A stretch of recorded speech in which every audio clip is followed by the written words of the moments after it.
idea that we have such natural beauty here. We're not a big corporate operation. It's kind of mom and pop run shops. It's really allowed to safeguard our natural beauty. One of my favorite things to do is take an e-bike ride all through Seaside, kind of all the way down 38. Seaside itself is the birthplace of new urbanism here in the US. Right in the center of Seaside is all the retail area. There's killer restaurants. You got some cool Airstreams, so like foodie trucks.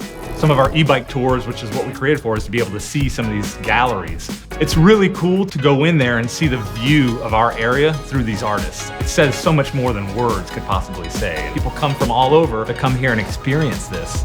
And this is our day-to-day lifestyle. I mean, it's kind of what it's all about.